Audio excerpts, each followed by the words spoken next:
Alright guys, how you doing? It's Rabea, hope you're all good. So I've been meaning to do this video for a while. I don't know why it's taken me so long, but I'm finally getting around to it. Today we're going to be looking at a mix breakdown of one of the tracks by the Totemist, which is a band myself and Liam Kearley started over lockdown.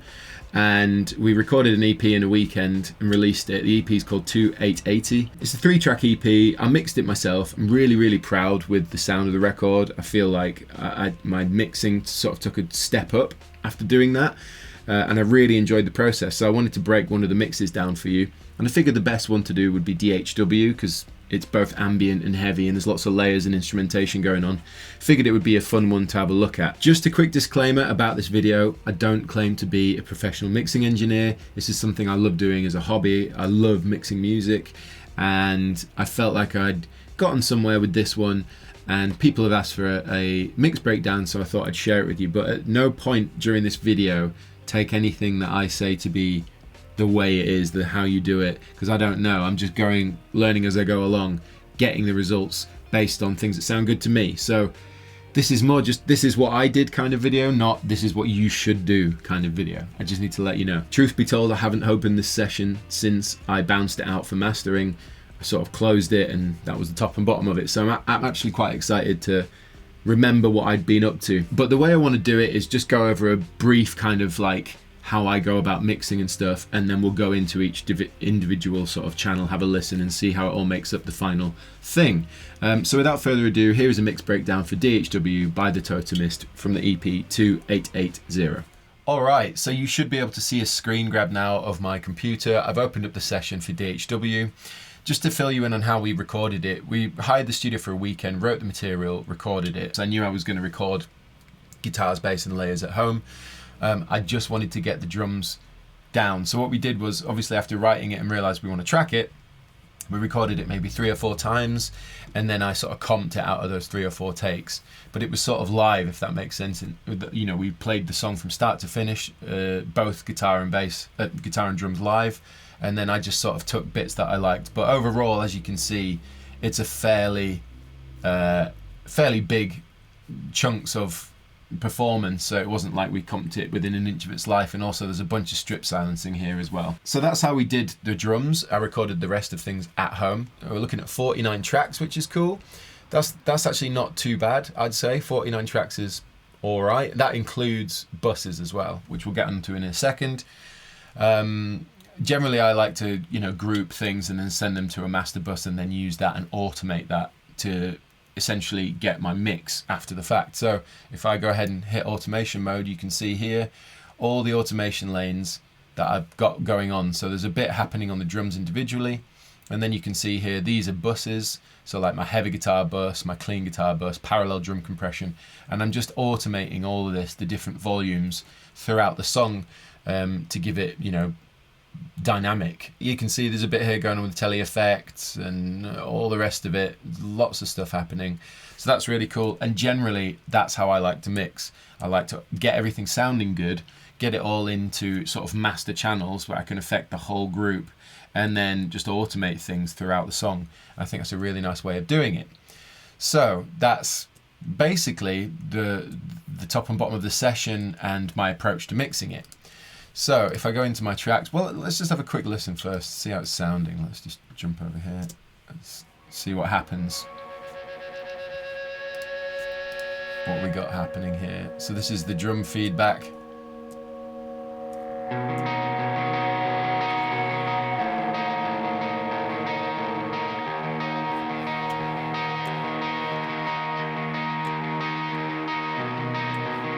Let's have a listen to the feedback.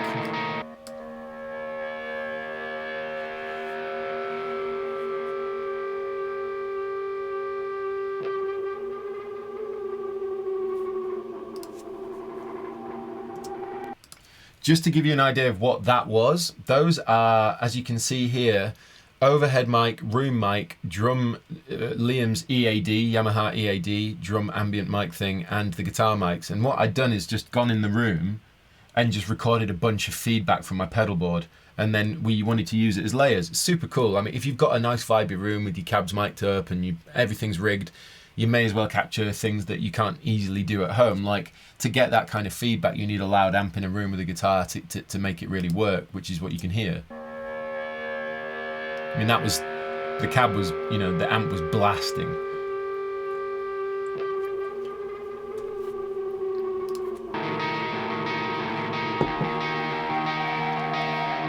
Drums are about to come in.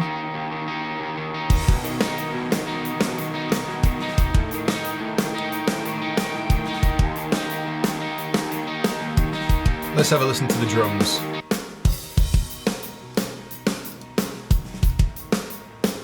You can hear my guitar in the background. That's the guitar we tracked on the day. But that's the sound of the drums.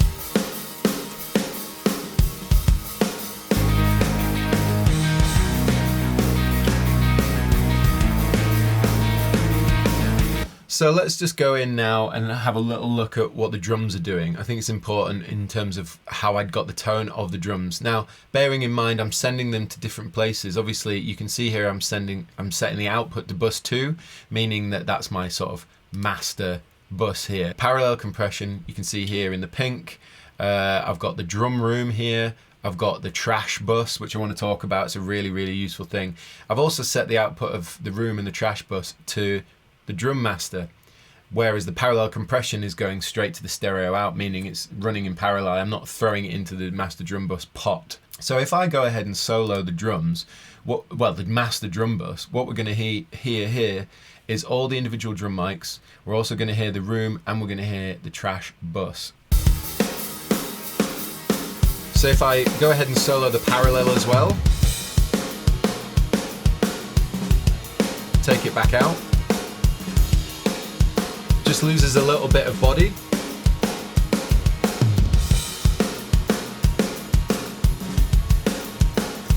Just a very tiny bit. So at this point, now that we've sort of got into the thick of the mix, in the sense of we're listening to individual tracks, I think it's really important to talk about the drums and how I went about getting the sounds of them. So firstly, there were a couple of issues with the recording, in the sense that we threw mics up for a whole weekend, things got knocked, things got moved, and obviously the purpose wasn't to have a perfect recording at the end of the day. Like the best mic placements, everything. We just wanted to record the ideas, and if we came over with an EP, then that was a bonus. And in the end, it actually turned out really well. But for that reason, I had to use a couple of things like triggers on the floor tom, especially because the floor tom mic got knocked. I also used it on the kick and the snare just to reinforce it in heavy sections. It's a very, very common thing to do. And I used slate trigger, which looks like this. So with the kick triggering, what I wanted to do was coordinate a few different things. Like, for example, you can see here in the slate trigger, kick bloom. So that in drumming terms is not to bury the beater and not to hit it super hard that you lose that sort of blooming effect of a kick drum. I wanted to have that on a sample so that I could, use it as and when, because I thought it would work for this tune. I also took a straight up sample of Liam's kick, and then I also used the sub kick from some GGD Modern and Massive. I used you can see here the recording custom to give me the low end, and that's basically how I got the sound of the kick. I also had to invert the phase, because at the end of the day you need to check for the most amount of low end, and to my ear it sounded like there was more low end with the phase inverted on that. Anyway, so that's that. Let's move on to the snare.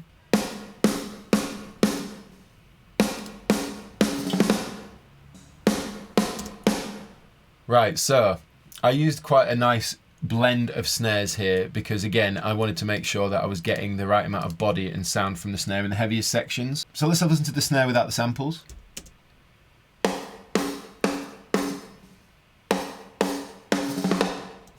Now let's bring in the snare top sample that I made on the day. Probably won't notice much difference there, but it's just to reinforce it. Here's a snare sample from the Tosca Ode to the Author Live EP.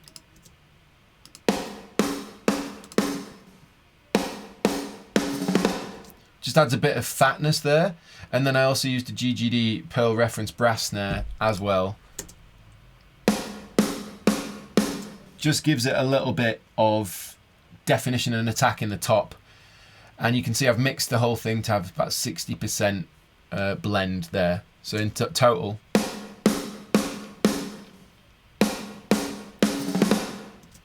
And that's how the snare sounds. And then with things like toms and so on and so forth, like I said, I had to I had to trigger a floor tom sample that we took. Let me just find a tom section so we can have a little listen to this.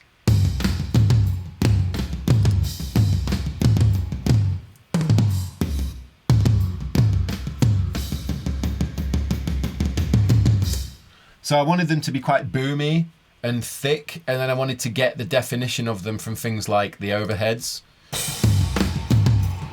As you can hear, there's more stick attack there, and I sent a little bit through to parallel compression. I also sent some to the room, and then also the trash bus. It just balances out the amount of low end like oomph that I dialed in, and then brings back the attack essentially.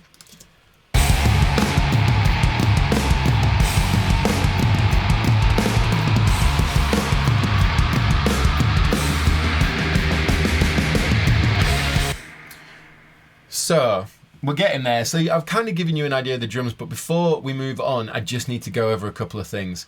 Firstly, Smash and Grab is probably one of my favorite drum compressors. I think they absolutely nailed that. As you can see, there's barely anything going on in my channels. Let's look at the snare top. Yeah, I'm using Pro Q3. I've dialed out a little bit of 12K there, but literally I use Pro Q3, GGD Smash and Grab compressor, and then Pro G, which is the FabFilter gate, and that's more or less all I use on drums for the most part, provided the recordings are good quality. Let's look at our buses. So as I said earlier, I've sent everything across to different buses like room bus, parallel drum compression, which again is the Smash and Grab and a bit of EQ.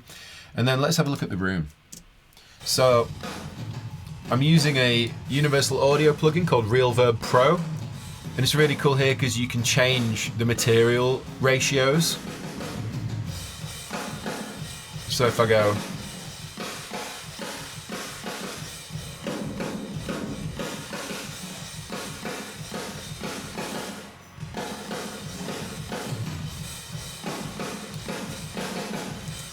it was at 57%, but I'll let that slide. But it's an absolutely fantastic plugin for creating your sort of own room sound, which I really needed in this because it was a hash and dash situation. We recorded it all. It was, you know, we just got everything, captured it, and went home. So we didn't have the luxury of like a big room to put a ribbon mic in and all the rest of it, ambient mics to get the sound of the room. So I had to make one, which is a really good tip if you don't have the luxury of a great recording room. If you get close mics, create your own room. Find a room reverb plugin.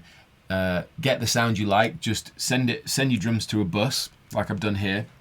Full wet mix so you don't hear any of the dry sound, and then manipulate it as if it was a room mic. So as you can see, after that I've then EQ'd it, loads of low end taken out. So have a listen. If I take it off, huge amounts of low end, but I just wanted the attack off the snare and the body of it. You're just getting a nice like low mid whack there. And then I'm using Smash and Grab to just smash it, and I've put it on the room setting and I've smashed it, as you can see. Let's take this off. Wow. I mean, I think it's a great plugin. I'm not a mixing expert, so I just know what works for me, and I found the results to be fantastic there. Right, moving on to the last sort of part of the drums, because it takes up a lot of time talking about drums, but the most important part of a mix for me is the trash bus. Now this is something I discovered and came across doing this mix for this EP, and it's called the decap bus. I've talked about this I think before once or twice, but the decap bus is getting the Soundtoys Decapitator plugin, sending whatever elements of the kit you want. So what is the Decapitator bus? We're a bus 4. So as you can see, bus 4, I've got a bit of kick, lots of snare, bit of toms, and that's about it. Let's have a listen. Sounds really harsh on its own. but honestly, it gives life to the kit. So if I take it off, you just don't have anything. What it basically does is it drives, it really crushes, well, it says decapitator. It punishes the sound in such a way that really brings out the distort. It's like tape saturation almost, but works so well on drums. Again, like I say, it sounds harsh on its own. Let me just chuck it with the drums, the rest of it. So if I put the parallel back on, everything else is running through main drum bus. So I'm going to have it on and then I'm going to mute it. Have a listen. I'm going to mute it now.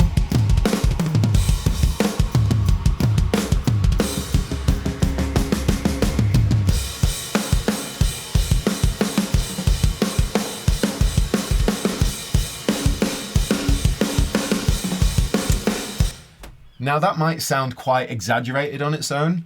Once you've got guitars, layers, bass, everything else in the mix, let me show you what happens. I'm gonna have it on and then mute it.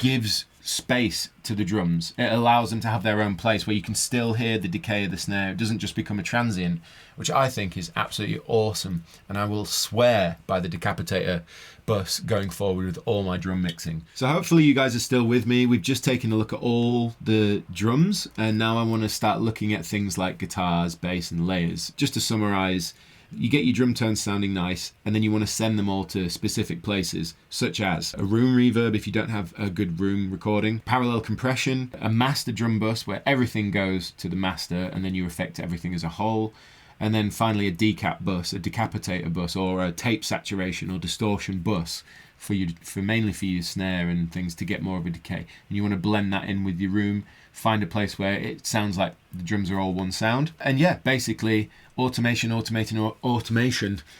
any case, let's crack on into guitars, bass and layers. All right, so moving on, we've done drums. Let's take a look at guitars. Go ahead and start with cleans.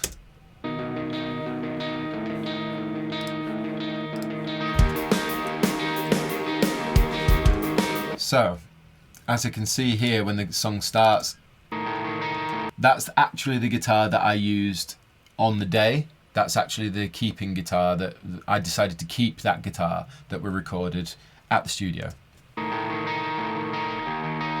And then from there, I wanted to blend in other sounds. This is how it starts, obviously, with the feedback in there.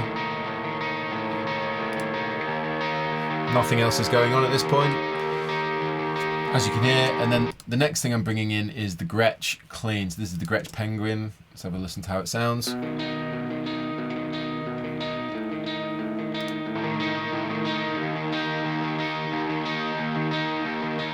So that's all we've got going on so far. And then I'm bringing in more guide guitar, and I'm bringing in a telly by the looks of things, and the bass, but we'll just listen to these first.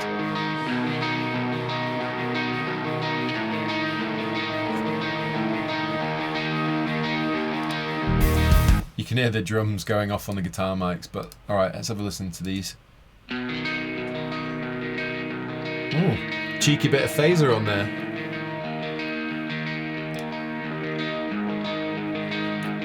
So those are the sort of hard pan left and right guitars with the guide originally in.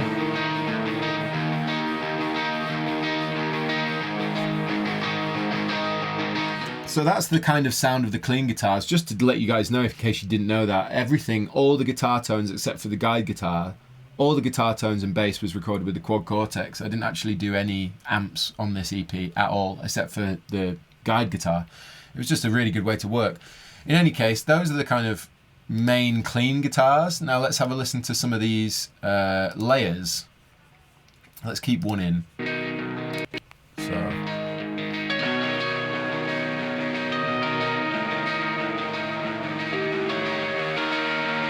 Oh, that sounds so weird.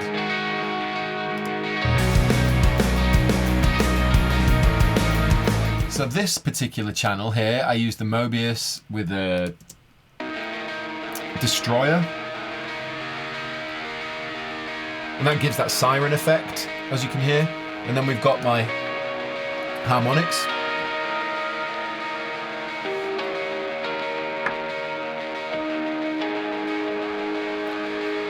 So what's cool about those is with the harmonics, I wanted to add piano into it. So I got one of my contact instruments, the Niels Fram Noir piano instruments, and recorded the exact same line, but on piano. So let's have a listen.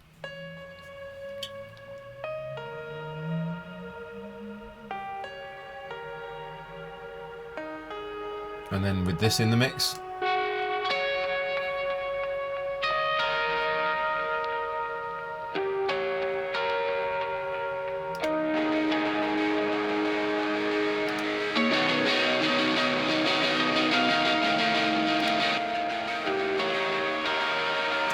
So as you can hear, there's just building, I'm just building blocks of guitar layers throughout this section. Clearly you can see the way it's building and building, with finally with this kind of really aggressive version of the chords.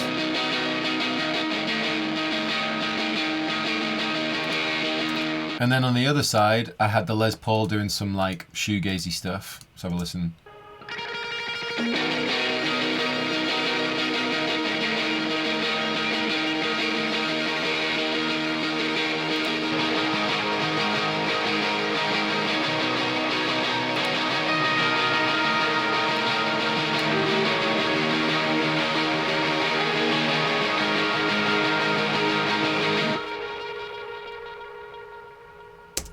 So yeah, that's how I layered up all the guitars. Let's have a little listen to the bass. Once again, this is Quad Cortex. Let's have a listen.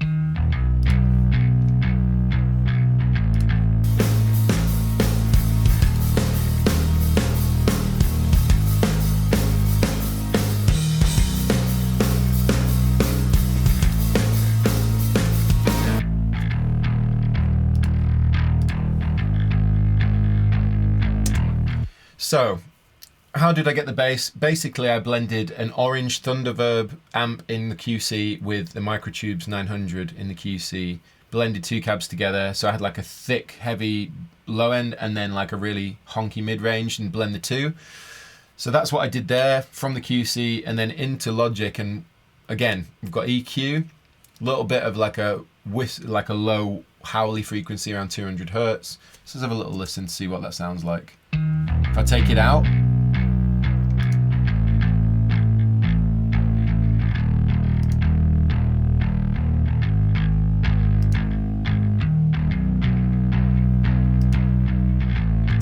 basically there's a howling frequency kind of sound that I was trying to get rid of there. And so I pulled it out by, as you can see, 3 dB. A little bit of definition taken out, but nothing too much. I didn't want the bass to jump forward too much in that section. Didn't end up compressing it there, but I do sidechain a compressor to the kick drum. So when the kick drum's played, as you can see, dum da dum, dum da dum. What it does is it very slightly ducks out the bass to let the kick through so that they don't get really muffled and woofy together, and it just allows a lot of definition for the kick. Take it off, back on,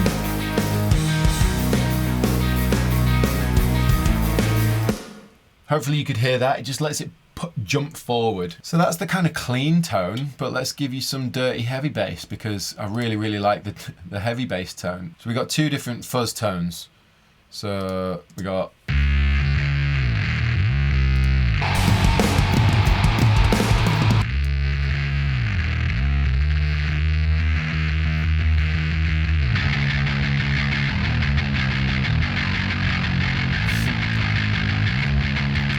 that is such an angry, distorted bass tone. Let's see what my EQ's doing. Wow. Yeah, I think I remember dialing in not enough low end for it, so I'd boosted like a lot. Again, I'm no pro with this.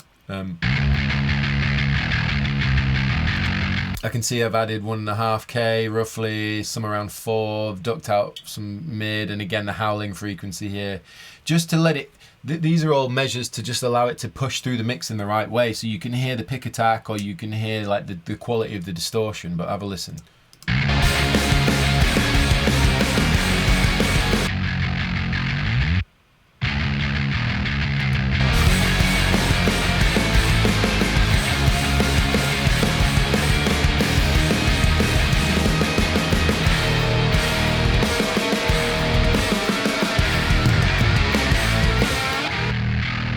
Oh, what?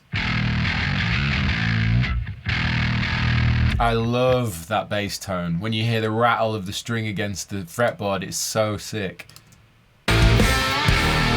Oh.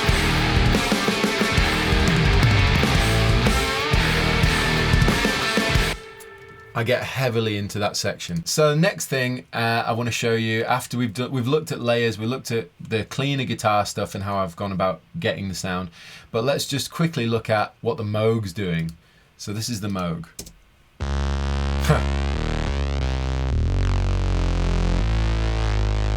Throw it in with the bass.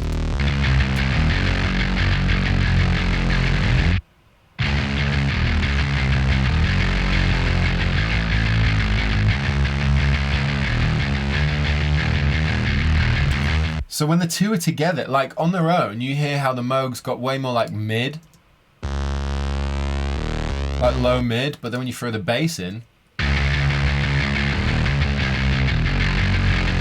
they just marry so well together, and it gives such a consistent, controlled, low end to the bass, which is absolutely massive, especially for this section. Oh.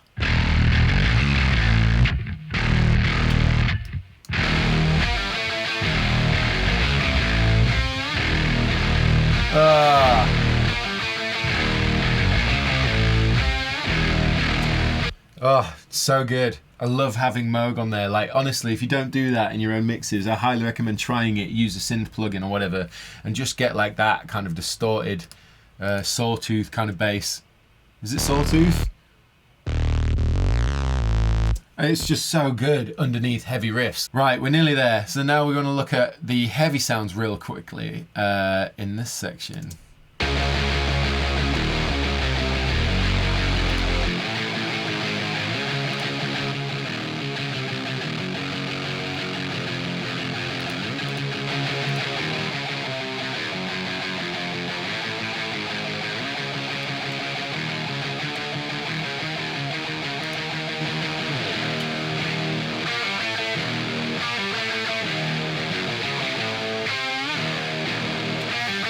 So as you can hear, especially with this record, I didn't want heavy modern metal tones at all. I'm using Tellys, Les Paul, Gretsch's, Strats, and I wanted like wiry, aggressive, fuzzy, speaker breaking kind of tones. I didn't want anything metal at all. And so you can hear they're quite boxy on their own and really wiry, but together,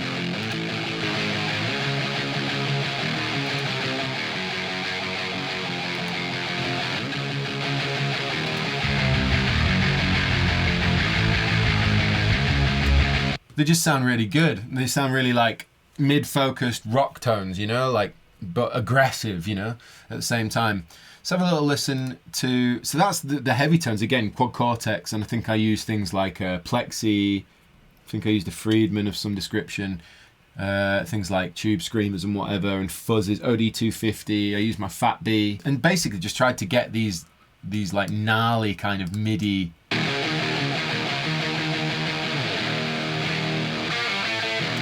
obviously there's a POG on there as well. I actually used the Octava in QC. Right, so then on top of that section, we've also got the octave melody, which sounds like this.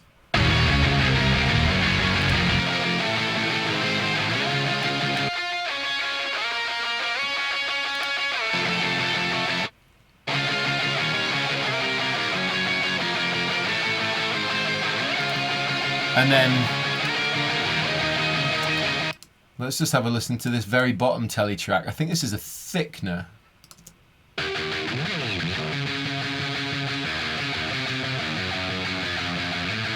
Yeah, that's the one with the fat B on it. And again, mixed in.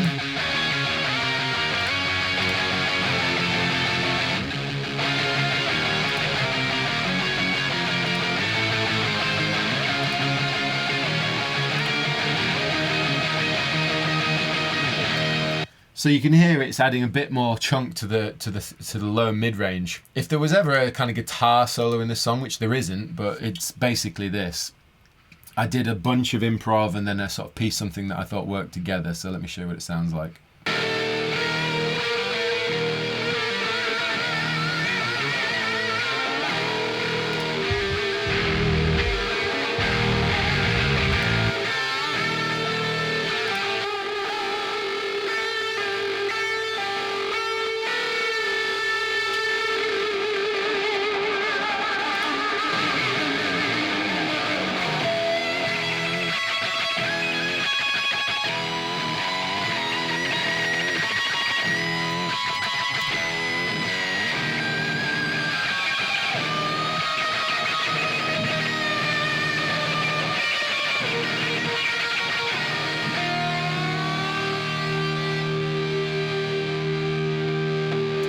That's really cool. It's nice hearing it in isolation again. I can't remember exactly playing that, but as you can see, I've automated the level of it, and I've also automated the pan of it, because you can automate not just volume, you can automate anything you want in Logic and any other DAW, but I've done that with the panning. So as you can hear, it's drifting.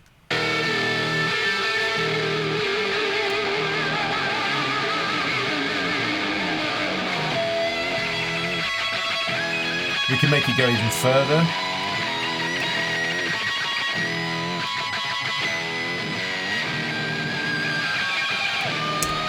So that's really cool that you can do that, and again, it all adds to the final listening experience. That's why I like to do that kind of stuff, just get a little bit geeky on it, a little bit creative. So in terms of like EQ and stuff for the guitars, let's go across to the heavy guitars and have a listen to what's going in this section. So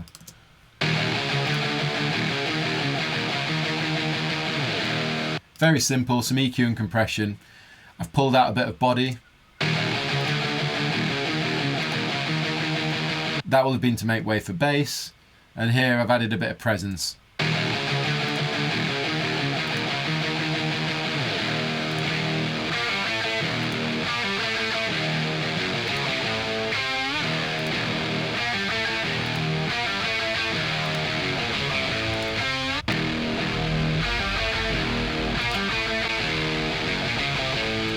It's funny, everything sounds harsher when you add the EQ that you've used in the mix, but as soon as it's in the mix, it just makes everything lift. So let me turn it off, let's have a listen.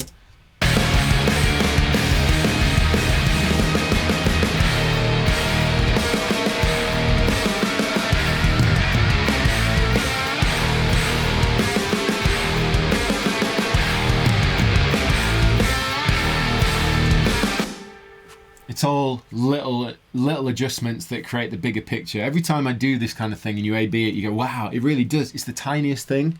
Other than that though, that's pretty much all I've got going on for the guitars. As you can see here, these are my guitar channels as such. That's EQ, as you can see, lots of low end taken out for layers, because in the layers you just want the high end information. You just want to be able to hear the sound of the layer as opposed to all the low end stuff that you don't really need. So let's have a listen.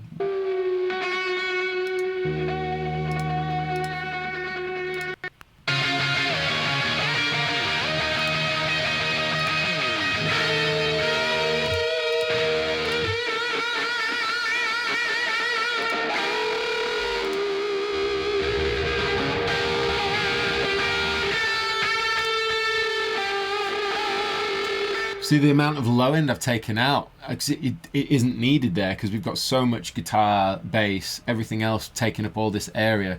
I just need you to be able to hear this. I don't need you to be able to necessarily feel it. It just needs to be floating in the ether of the mix, you know?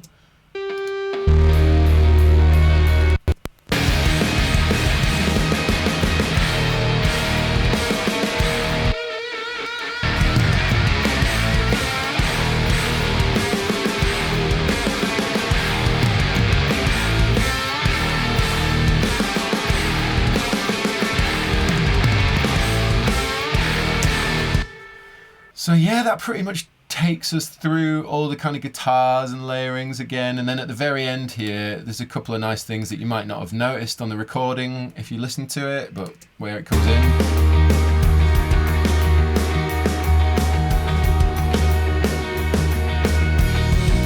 I added piano.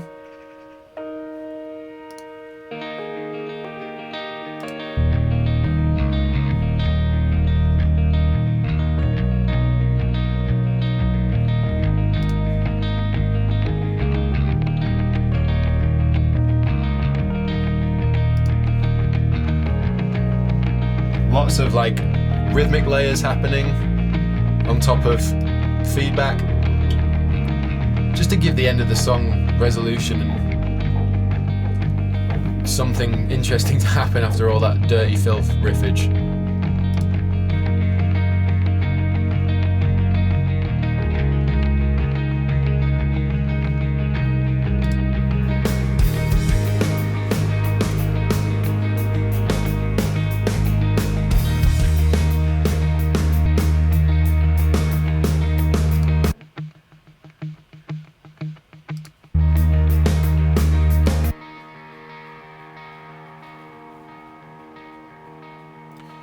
Yeah.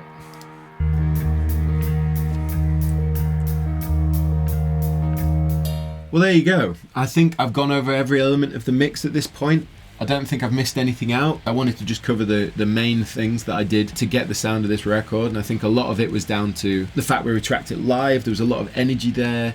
We got away with a decent drum recording, even though it felt quite hash and dash at the time. And then it was really easy to engineer the sounds at home with the Quad Cortex, because I could just sit here in front of the speakers and just listen to the drum recordings and just find tones that I thought worked really well together. And it was a great experience to try and find guitar tones that was a little bit different from the kind of heavy tones that I normally go for, and I had a great time mixing it. The take homes for me with this whole experience were things like decap bus, absolutely invaluable to the sound of my drums. Obviously bus, group everything in a way that makes sense to you, but obviously there are certain logics behind that, like things like grouping everything drum-wise to a master drum bus, but then also sending your drums to things like parallel compression, a room, decap bus, choosing which of them you want to then route back into your master drum bus to give a whole sound of your drums. Use sample replacement or augmentation only where necessary, depends on the style of music of course, but I absolutely recommend Stephen Slate Trigger. It's just the best one for that. It's so customizable and it really allows you to do a lot. And then outside of that with the guitars, again, it's EQ and compression. Same with the bass, EQ and compression, and lots of automation. But hopefully it made sense to you guys, and hopefully this was an enjoyable mix breakdown. So if you enjoyed it, let me know what you think in the comment section below. If there's any other kind of breakdowns or any more mixing, techie, weird, engineering stuff that I could maybe get involved in and make some content for you guys, let me know, because I do enjoy doing it. It's a lot of fun. But if you picked up this EP and you enjoy it and you enjoy the way it sounds, I really appreciate that. Thank you for checking it out. If you haven't yet, I'll put a link in the description box. There's also a trailer at the end of this video for the EP, so go check it out if you haven't. But yeah, thank you for watching this video. I've been Rabea. Like, subscribe and share, and I will see you all very soon.